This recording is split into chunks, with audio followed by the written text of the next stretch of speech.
Bismillahirrahmanirrahim. Assalamu alaikum viewers and welcome to my Tumi Library channel. Viewers, in this lecture number 2 में हम unity के interface के बारे में समझेंगे.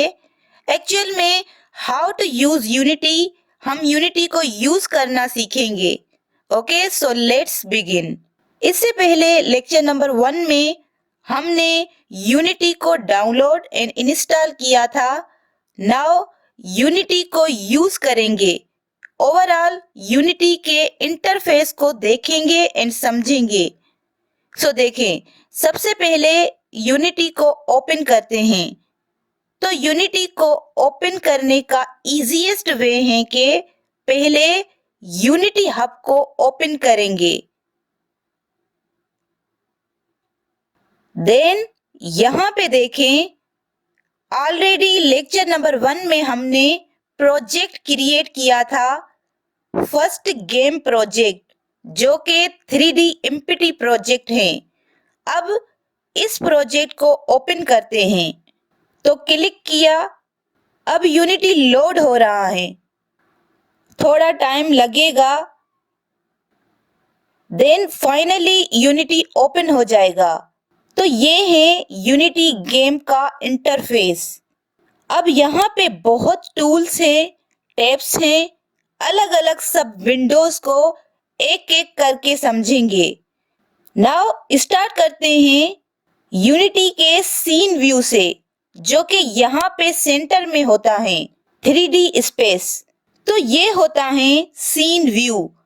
इस सीन व्यू में गेम का सीन और लेवल क्रिएट करते हैं. मीन्स यहाँ पे गेम को एक्चुअल में क्रिएट करते हैं.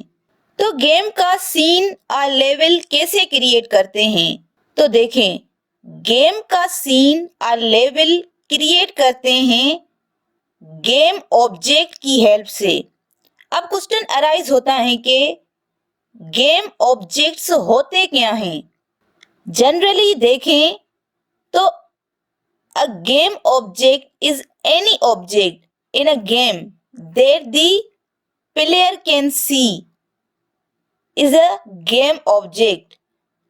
Means गेम में प्लेयर के लिए कुछ भी होता है तो वो गेम का ऑब्जेक्ट है.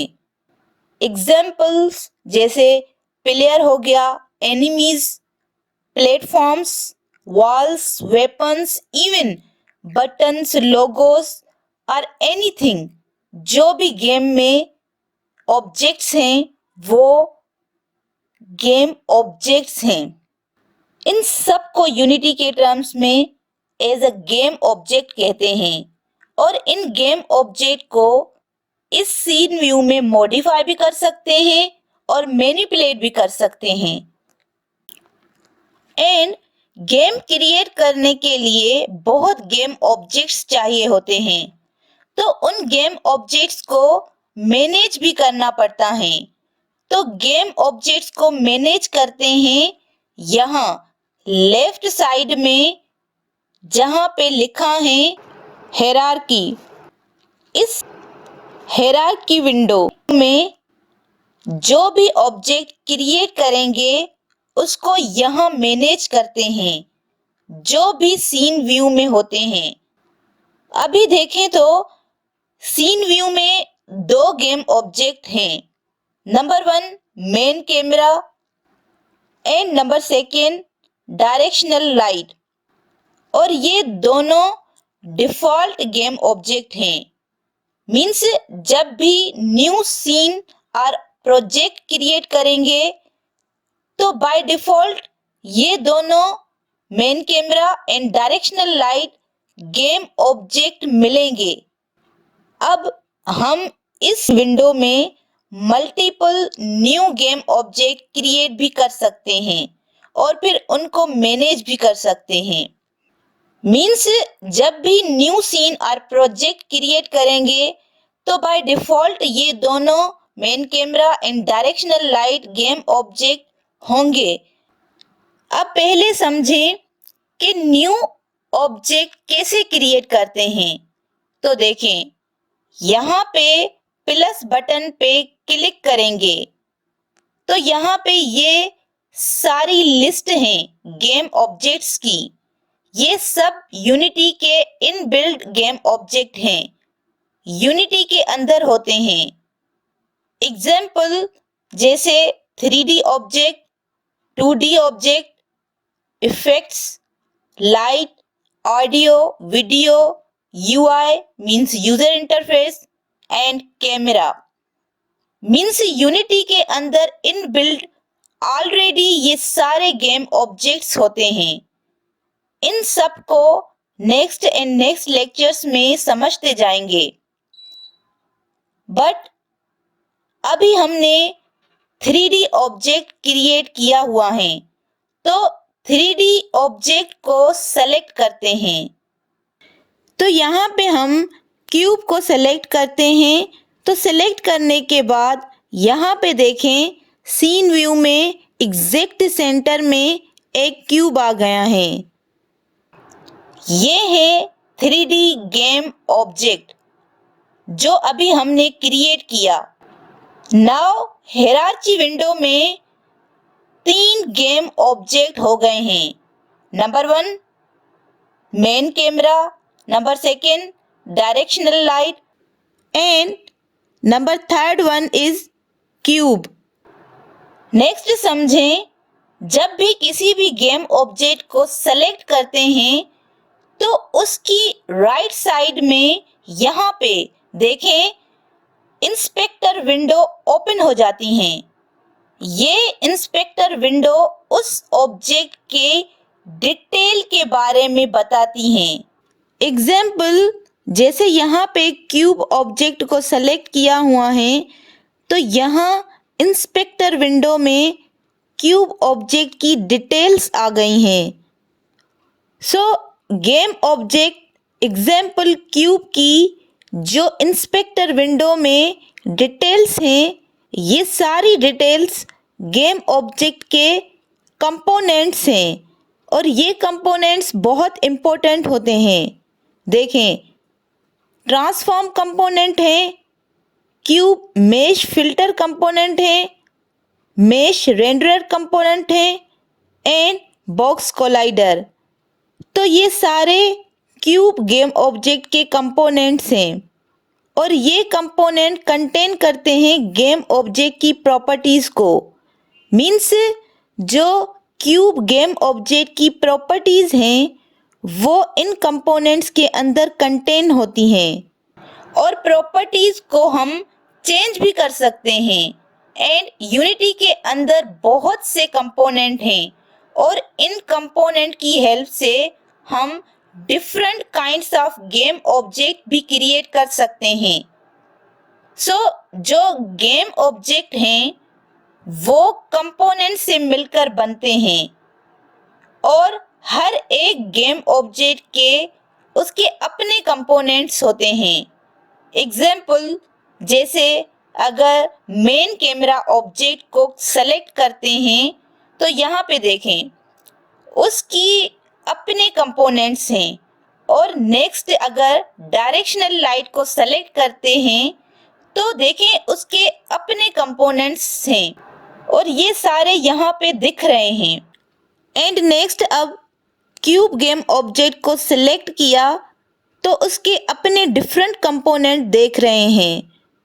मीन्स हर एक गेम ऑब्जेक्ट के अपने अपने डिफरेंट कंपोनेंट्स होते हैं, बट एक कंपोनेंट ऐसा है जो हर एक गेम ऑब्जेक्ट में होता है, वो है ट्रांसफॉर्म कंपोनेंट। बिकॉज देखें मेन कैमरा गेम ऑब्जेक्ट में भी ट्रांसफॉर्म कंपोनेंट है और डायरेक्शनल लाइट में भी ट्रांसफॉर्म कंपोनेंट है and next cube game object का भी ट्रांसफॉर्म कंपोनेंट है और ट्रांसफॉर्म कंपोनेंट कंटेन करता है गेम ऑब्जेक्ट की प्रॉपर्टीज को, जिसमें पोजीशन, रोटेशन एंड स्केल होती हैं।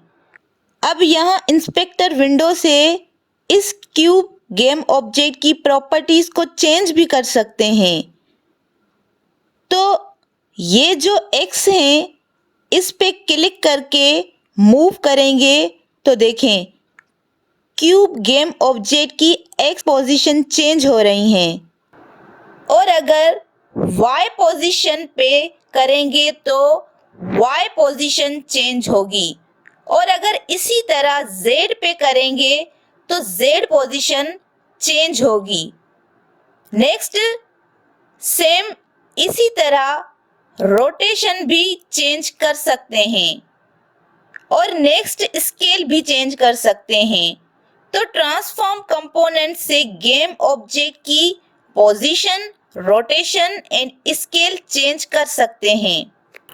अब अगर इस गेम ऑब्जेक्ट की जो पहले डिफॉल्ट वैल्यू थी पोजीशन की, रोटेशन की एंड स्केल की, वो डायरेक्ट सेट भी कर सकते हैं। तो अगर सेट करना चाहते हैं तो यहाँ पे ट्रांसफॉर्म में जो यहाँ 3 डॉट्स हैं, इस पे क्लिक करके यहाँ पे रीसेट का ऑप्शन है, तो रीसेट करेंगे तो रीसेट से डिफॉल्ट पोजीशन पे ऑटोमेटिक सेट हो जाएगा। और ये चेंजिंग तो हम इंस्पेक्टर विंडो से कर रहे हैं, बट अगर सीन व्यू से गेम ऑब्जेक्ट को मॉडिफाई करना चाहते हैं तो यहाँ पे देखें टूल बार में कुछ टूल्स हैं।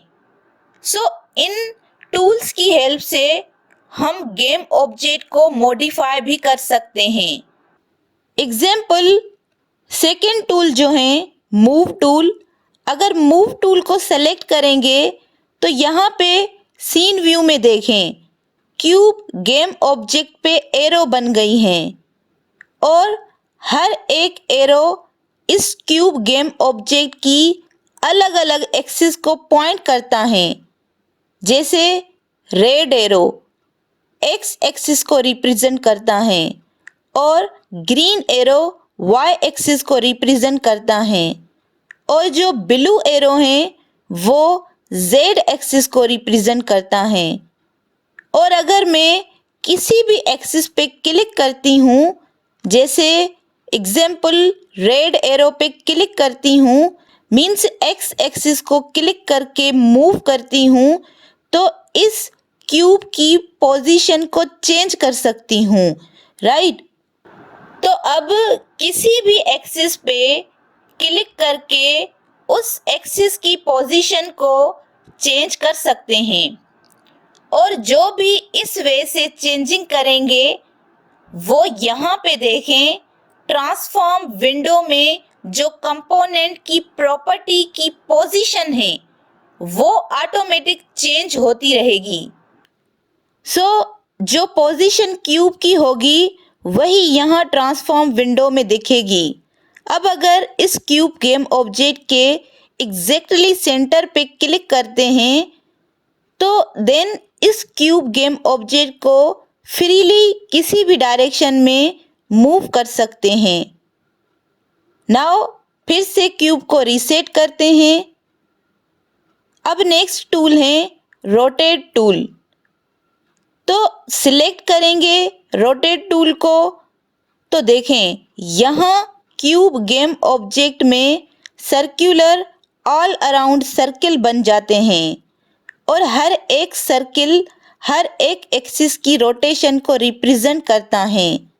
एग्जाम्पल ग्रीन सर्किल को चूज करके सिलेक्ट करते हैं तो क्यूब को वाई एक्सिस अराउंड रोटेट कर सकते हैं, और अगर रेड सर्किल को सिलेक्ट करेंगे तो एक्स एक्सिस के अराउंड रोटेट कर सकते हैं, और लास्ट ब्लू सर्किल को सिलेक्ट करेंगे तो क्यूब को जेड एक्सिस के अराउंड रोटेट कर सकते हैं, और अगर एग्जैक्ट सेंटर पे क्लिक करेंगे तो क्यूब को फ्रीली किसी भी डायरेक्शन में रोटेट कर सकते हैं।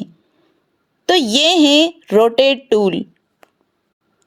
अब फिर से ट्रांसफॉर्म में जाकर क्यूब को रीसेट करते हैं, और अब नेक्स्ट टूल है स्केल टूल, तो सिलेक्ट करते हैं तो क्यूब गेम ऑब्जेक्ट के चारों तरफ से ये स्क्वायर टाइप के एरो बन जाते हैं। इसमें भी अगर रेड एरो को सिलेक्ट करेंगे तो एक्स एक्सिस के डायरेक्शन में स्केल कर सकते हैं, और अगर ग्रीन एरो को सिलेक्ट करेंगे तो वाई एक्सिस में स्केल कर सकते हैं और ब्लू एरो को सिलेक्ट करके जेड एक्सिस के डायरेक्शन में स्केल कर सकते हैं और एग्जैक्ट सेंटर पे सिलेक्ट करके कंप्लीट इस क्यूब को स्केल कर सकते हैं। ओके, तो ये हैं स्केल टूल। नाउ रीसेट करते हैं। नेक्स्ट टूल है रेक्ट टूल। ये रेक्ट टूल भी एक तरह से स्केल टूल ही है, बट इसे यूज ज़्यादा तब करते हैं जब गेम का यूआई क्रिएट करते हैं। इसको हम बाद में समझेंगे डिटेल में। नेक्स्ट टूल देखें, मूव, रोटेट और स्केल सेलेक्टेड ऑब्जेक्ट। जब इस टूल को सिलेक्ट करते हैं तो क्यूब के चारों तरफ से देखें, सब के सब टूल्स आ जाते हैं। देखें, move tool, rotate tool and scale tool. Means इस टूल से एट अ टाइम सब टूल्स को यूज कर सकते हैं। तो देखें, अब इस टूल से क्यूब की पोजीशन भी चेंज कर सकते हैं, मूव भी कर सकते हैं और रोटेट भी कर सकते हैं किसी भी एक्सिस में, और स्केल भी कर सकते हैं। तो ये भी एक कंबाइनेशन ऑफ टूल हैं। जैसे हम गेम ऑब्जेक्ट को मॉडिफाई करने के लिए यूज करते हैं। नेक्स्ट और टूल्स भी हैं यूनिटी में। देखें, जैसे हैंड टूल। ये टूल यूज करते हैं जब इस सीन व्यू में इधर उधर मूव करना हो।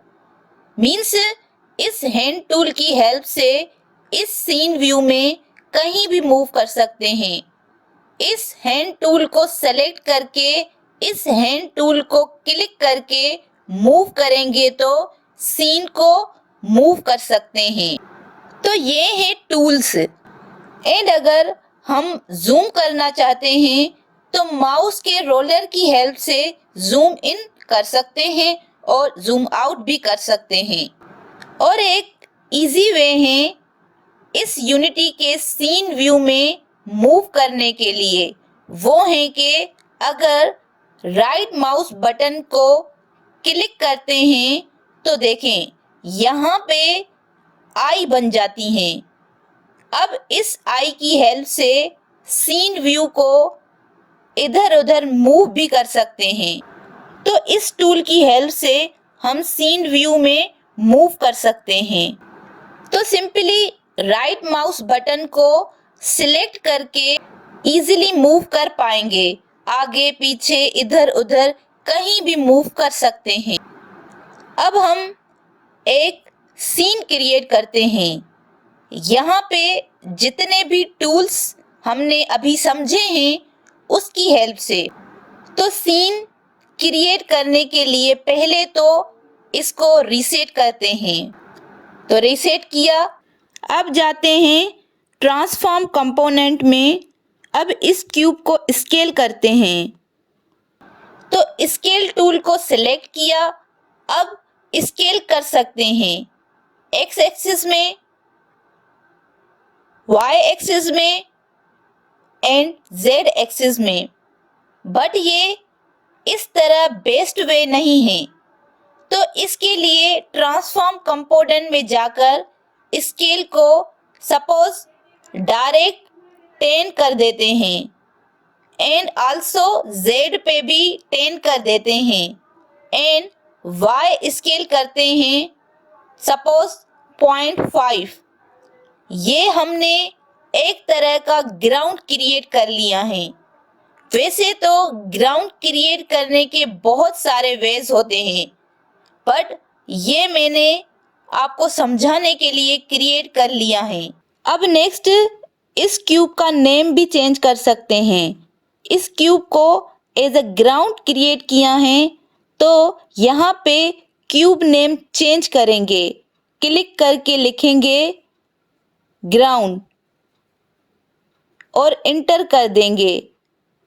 अब देखें स्टार्ट में जो क्यूब क्रिएट किया था उसको ग्राउंड कर लिया। नाउ देखें एनदर गेम ऑब्जेक्ट क्रिएट करेंगे। अगेन राइट क्लिक करके 3D ऑब्जेक्ट में जाकर क्यूब को सेलेक्ट करके एक और क्यूब क्रिएट करेंगे। अब यहाँ पे पता होना चाहिए कि गेम ऑब्जेक्ट को क्रिएट करने के बहुत सारे वेज हैं। नंबर 1 वे है कि यहाँ से प्लस बटन से भी क्रिएट कर सकते हैं और नेक्स्ट यहाँ हायरार्की विंडो से भी राइट क्लिक करके भी क्रिएट कर सकते हैं। तो ये एक और क्यूब गेम ऑब्जेक्ट क्रिएट कर लिया। अब रीसेट करके y एक्सिस में पोजीशन 0.5 कर देते हैं और ये सेकेंड क्यूब हैं जो क्रिएट किया है, जो कि ग्राउंड के ऊपर हैं। अब इस क्यूब की पोजीशन को चेंज करेंगे। देखें पहले इस क्यूब को यहाँ रखते हैं। नाउ पोजीशन सेट करते हैं इस क्यूब की। तो इस क्यूब को मूव किया इस पोजीशन पे। नाउ इस क्यूब को डुप्लीकेट करेंगे और उसकी शॉर्टकट की है Ctrl+D। तो जैसे ही Ctrl+D प्रेस करेंगे तो यहाँ हायरार्की विंडो में देखें एक और क्यूब 1 क्रिएट हो गया है, जो कि बिल्कुल इस क्यूब के ऊपर क्यूब हैं। तो इसीलिए ऊपर वाले क्यूब को सिलेक्ट करके नेक्स्ट आगे मूव करेंगे। सेम इसी तरह फिर से Ctrl+D और अनदर क्यूब क्रिएट होगा। फिर से थोड़ा आगे मूव करेंगे। सेम अनदर क्यूब क्रिएट करेंगे Ctrl+D प्रेस करके, फिर उसे आगे मूव किया। Now that's it. देखें 4 क्यूब क्रिएट हो गए हैं। नाउ इन सब क्यूब को सिलेक्ट करेंगे जो क्रिएट किए हैं। तो सिंपली हायरार्की विंडो में पहला क्यूब सिलेक्ट किया, देन शिफ्ट प्रेस करके डायरेक्ट क्यूब थर्ड को सिलेक्ट करेंगे। इस वे से सब क्यूब सिलेक्ट हो गए। नाउ इन सब क्यूब को डुप्लीकेट करेंगे Ctrl+D प्रेस करके। तो देखें सारे डुप्लीकेट हो गए। ये डुप्लीकेट क्यूब पहले वाले क्यूब के ऊपर हैं। तो अब इस एरो को क्लिक रख के इसकी पोजीशन चेंज करेंगे। तो देखें 4 और क्यूब क्रिएट हो गए। तो अब टोटल 8 क्यूब हैं। अब नेक्स्ट इन सब क्यूब को रैंडम स्केल करेंगे जैसे भी हम चाहते हैं। यहाँ पे हम काइंड ऑफ बिल्डिंग बनाने का ट्राई कर रहे हैं। अब एक एक क्यूब को सिलेक्ट करके स्केल करेंगे। तो देखें फर्स्ट क्यूब को सिलेक्ट किया और स्केल टूल को सिलेक्ट किया। तो अब रेंडमली स्केल करेंगे। नेक्स्ट सेकेंड क्यूब को सिलेक्ट करेंगे और रेंडमली स्केल करेंगे। और नेक्स्ट थर्ड क्यूब को सिलेक्ट करेंगे और रेंडमली स्केल करेंगे। नेक्स्ट फिर फोर्थ क्यूब को सिलेक्ट करेंगे और थोड़ा रेंडमली स्केल करेंगे। और नेक्स्ट अनदर क्यूब सिलेक्ट करेंगे और रेंडमली स्केल करेंगे। जस्ट क्यूब को रेंडमाइज्ड कर रहे हैं। तो और नेक्स्ट क्यूब को सिलेक्ट करके अपने अकॉर्डिंग रेंडमली स्केल करेंगे।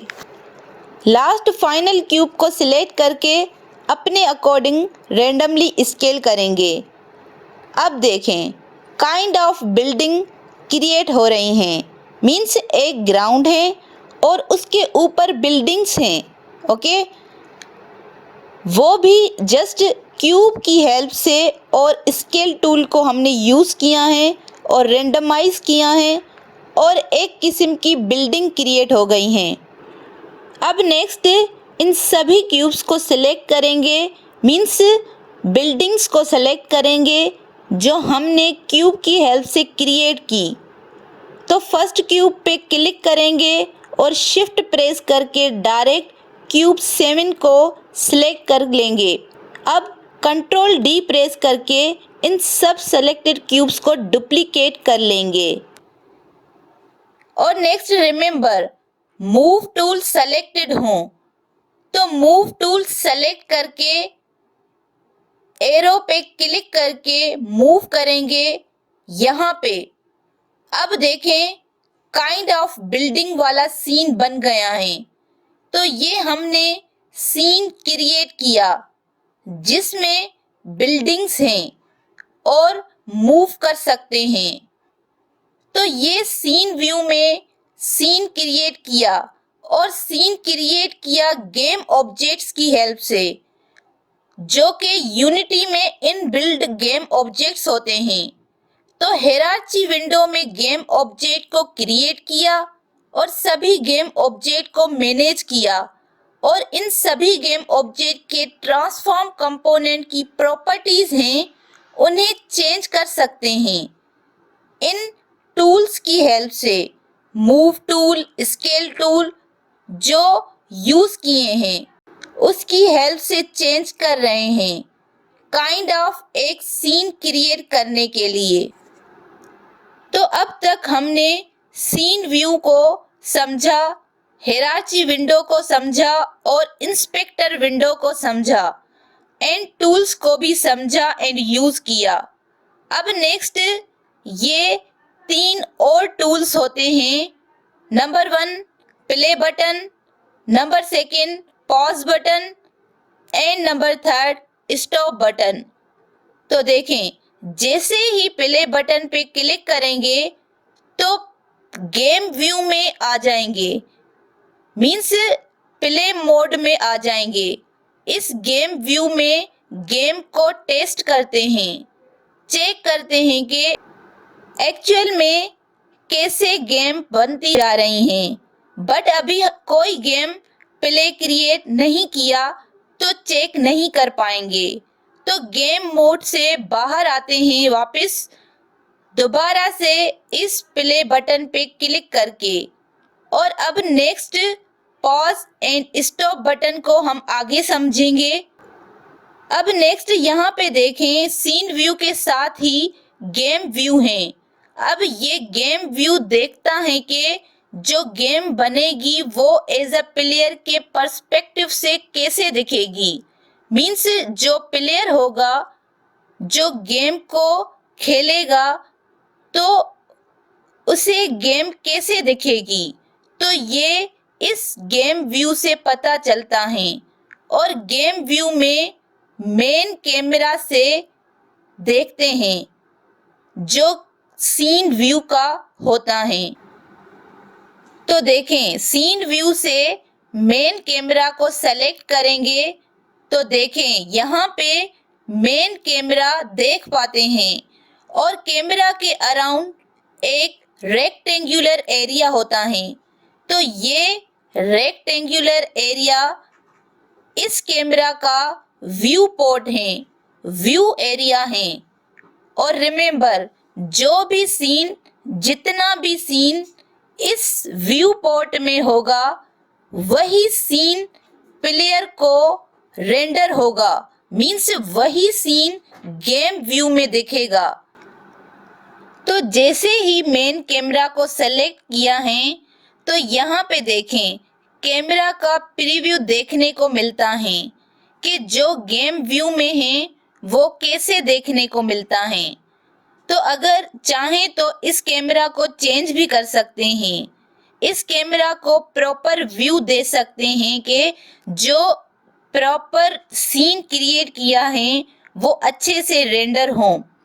तो यहाँ से थोड़ा ऊपर से मूव करेंगे, देन रोटेट टूल से रोटेशन चेंज करेंगे, थोड़ी पोजीशन चेंज करेंगे और नेक्स्ट थोड़ा आगे मूव करेंगे। अब अगर देखें गेम व्यू में जाते हैं तो थोड़ा अच्छा दिखता है कि जो सीन क्रिएट किया है वो ऐसा दिख रहा है। तो ये है गेम व्यू। तो गेम व्यू में टेस्ट करते हैं चेक करते हैं कि गेम कैसे बन रही हैं, राइट। गेम व्यू में जो सीन होगा वो रेंडर होगा, जो लाइट होगी वो रेंडर होगी। ओके, नाउ देखें कंसोल विंडो भी होता है, जो कि जब स्क्रिप्ट बनाएंगे तब बात करेंगे, बिकॉज इस कंसोल विंडो में गेम को डीबग करते हैं। और फाइनल विंडो है प्रोजेक्ट विंडो। इस प्रोजेक्ट विंडो में एसेट्स को मैनेज करते हैं, बिकॉज गेम को बनाने के लिए एसेट्स की ज़रूरत होती हैं, और एसेट्स को स्टोर करने के लिए एंड मैनेज करने के लिए तो एसेट्स को इस प्रोजेक्ट विंडो में मैनेज करते हैं। मीन्स इस प्रोजेक्ट विंडो में जो भी मॉडल्स होंगे, टेक्सचर्स होंगे, मटेरियल्स होंगे, साउंड होगा, म्यूजिक होगा, जो भी गेम बनाने के लिए जो एसेट्स को यूज करेंगे, उन सब एसेट्स को प्रॉपर वे में इन प्रोजेक्ट विंडो में मैनेज करते जाएंगे। और इस प्रोजेक्ट विंडो में एसेट्स का फोल्डर होता है, और एसेट्स फोल्डर में सीन फोल्डर होता है। और ये सीन फोल्डर जब ओपन करते हैं तो जो हमने सीन क्रिएट किया होगा तो इस सीन फोल्डर में स्टोर होगा, और ये सब फोल्डर हमारे हार्ड ड्राइव में स्टोर होते हैं। तो इनको देखने के लिए यहाँ पे प्रोजेक्ट विंडो में राइट क्लिक करेंगे और फिर शो इन एक्सप्लोरर पे क्लिक करेंगे तो हम यहाँ हार्ड ड्राइव में आ जाते हैं कि कहाँ पे प्रोजेक्ट स्टोर हैं। यहाँ पे देखें फर्स्ट गेम प्रोजेक्ट स्टोर है, और उसके अंदर एसेट्स को स्टोर किया है, और फिर एसेट्स के अंदर सीन फोल्डर हैं जिसके अंदर सीन्स होंगे, और इस सीन फोल्डर के अंदर ये सैंपल सीन क्रिएट किए हैं, वो सीन स्टोर होते हैं। तो ये है ओवरऑल प्रोजेक्ट विंडो। अब नेक्स्ट समझते हैं यूनिटी के लेआउट के बारे में। ये जो सारी विंडोज हैं इनको अपने अकॉर्डिंग कस्टमाइज्ड कर सकते हैं। एग्जाम्पल जैसे इस हिरार्ची विंडो को यहाँ से उठाकर यहाँ सेट कर सकते हैं, और इस प्रोजेक्ट विंडो को यहाँ से यहाँ सेट कर सकते हैं। मीन्स लेआउट को चेंज कर सकते हैं, जैसे चाहे विंडोज को मूव कर सकते हैं और कहीं भी सेट कर सकते हैं। मीन्स ओवरऑल यूनिटी को अपने अकॉर्डिंग कस्टमाइज्ड कर सकते हैं। और यूनिटी के अंदर इन बिल्ड लेआउट भी होते हैं, जैसे यहाँ पे लिखा हुआ है लेआउट। तो लेआउट को सिलेक्ट करके यहाँ पे देखें कुछ इन बिल्ड लेआउट हैं। फर्स्ट 2x3 लेआउट हैं, तो इस लेआउट को सिलेक्ट करेंगे तो ये लेआउट चेंज होके क्रिएट हो जाएगा। नेक्स्ट 4 स्प्लिट लेआउट को सिलेक्ट करेंगे तो देखें इस अलग अलग वे से सीन देखने को मिलते हैं। और एक और लेआउट है जो कि डिफ़ॉल्ट लेआउट हैं, जो कि अभी तक यूज़ कर रहे हैं। और फिर टेल लेआउट हैं, और लास्ट वन वाइड लेआउट। तो हम कोई सा भी लेआउट यूज़ कर सकते हैं या खुद का भी लेआउट बना सकते हैं। इन सब विंडोज़ को कस्टमाइज्ड कर सकते हैं, मीन्स खुद के लेआउट क्रिएट भी कर सकते हैं। तो ये है ओवरऑल यूनिटी के लेआउट। और ऐसे ही एक्चुअल में बेसिक वे से यूनिटी को यूज़ करते हैं। नाउ आप लोगों को समझ आ गया होगा कि यूनिटी को कैसे यूज़ करते हैं। सो प्रैक्टिस करें, खुद से सीन क्रिएट करें, टूल्स को यूज़ करें, तभी यूनिटी को यूज़ करना आएगा। ओके व्यूअर्स, So आज के लिए that's all. Please share, support and subscribe to my channel for more updates. Thank you.